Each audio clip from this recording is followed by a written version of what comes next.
राम को और हनुमान को बांध करके कोई रख नहीं सकता है। बजरंग दल एक, आप सोचिए, हनुमान जी के कार्यों को बजरंग दल का कार्यकर्ता काम करता है। हम सत्ता में, आप बताइए, देश के किसी राज्य के अंदर बजरंग दल का कोई कार्यकर्ता, बजरंग दल के नाम से कोई विधायक है क्या, कोई सांसद है क्या? हम हिंदू समाज का प्रतिनिधित्व करते हैं, इसलिए हिंदू समाज को छेड़ने का प्रयास अगर करोगे तो जलोगे, मरोगे, इसके अलावा कुछ नहीं होने वाला। हिंदू जनमानस खड़ा हो गया बागेश्वर सरकार के बारे में, और बागेश्वर सरकार एक संत नहीं है। आज पूरे हिंदू समाज सत्य सनातन धर्म का एक आवाज़ है, और यह आवाज़ 5 साल के बच्चे से लेकर के 5 साल के बच्चे को घर में पूछेगा कि बागेश्वर सरकार कौन है, बागेश्वर धाम कौन है, तो वो भी बता देगा। इसलिए इस प्रकार के बयानबाजी से बचना चाहिए। तेज प्रताप को, अपने आप को कृष्ण के वंशज बोलते हैं, अपने आप को कृष्ण का सबसे बड़ा भक्त बोलते हैं। अरे सत्य सनातन धर्म को मानने वाले लोग आप हैं, और इस प्रकार संतों को बैन करने की बात कर रहे हैं। आप न्यूज़ फाउंडेशन देख रहे हैं, मैं हूं आपके साथ वंदना।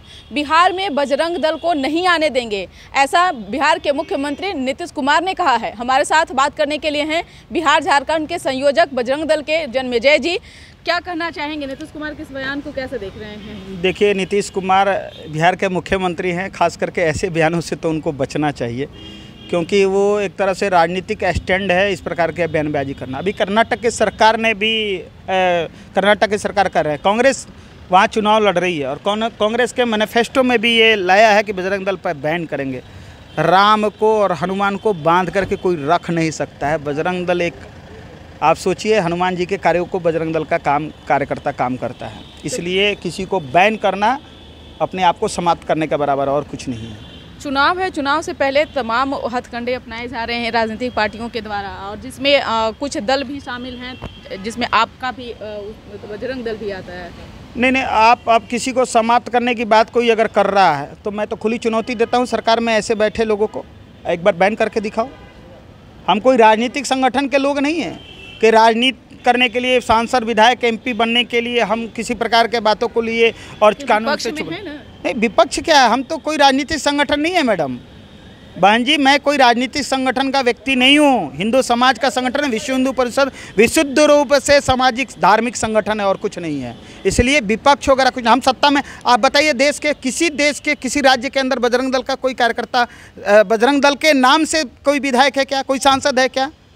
हम हिंदू समाज का प्रतिनिधित्व करते हैं, इसलिए हिंदू समाज को छेड़ने का प्रयास अगर करोगे तो जलोगे, मरोगे, इसके अलावा कुछ नहीं होने वाला है। एक सवाल यह भी है कि बिहार में धीरेन्द्र शास्त्री जी को लेकर काफ़ी राजनीति हो रही है। ये तेज प्रताप यादव ने कहा कि हम उन्हें एयरपोर्ट पर ही रोक लेंगे, तैयारी में भी जुट गए हैं। 20 लाख से अधिक लोग आने वाले हैं, कितने लोगों को तेज प्रताप रोकेंगे? पूरा हिंदू जनमानस खड़ा हो गया बागेश्वर सरकार के बारे में, और बागेश्वर सरकार एक संत नहीं है। आज पूरे हिंदू समाज सत्य सनातन धर्म का एक आवाज़ है, और यह आवाज़ 5 साल के बच्चे से लेकर के 5 साल के बच्चे को घर में पूछेगा कि बागेश्वर सरकार कौन है, बागेश्वर धाम कौन है, तो वो भी बता देगा। और उससे भी जाकर के तेज प्रताप के बारे में अगर इस प्रकार के तो वो उसके बारे में क्या बोलेगा? 5 साल के बच्चे से भी पूछ लीजिएगा, 70 साल 80 साल के बूढ़े से भी पूछ सकते हैं। इसलिए इस प्रकार के बयानबाजी से बचना चाहिए। तेज प्रताप को, अपने आप को कृष्ण के वंशज बोलते हैं, अपने आप को कृष्ण का सबसे बड़ा भक्त बोलते हैं। अरे सत्य सनातन धर्म को मानने वाले लोग आप हैं, और इस प्रकार संतों को बैन करने की बात कर रहे हो। चुनाव में किसको सपोर्ट करेंगे आप लोग? ये हमारी विषय नहीं है। जो हिंदू धर्म का बात करेगा, सत्य सनातन धर्म की रक्षा की बात करेगा, पूरा हिंदू समाज उसके साथ है। बहुत बहुत शुक्रिया। तो सुन रहे थे आपकी क्या कुछ कहना है जन्मेजय जी का। इस कर बस इतना ही, बने रहिए न्यूज़ फाउंडेशन के साथ। धन्यवाद।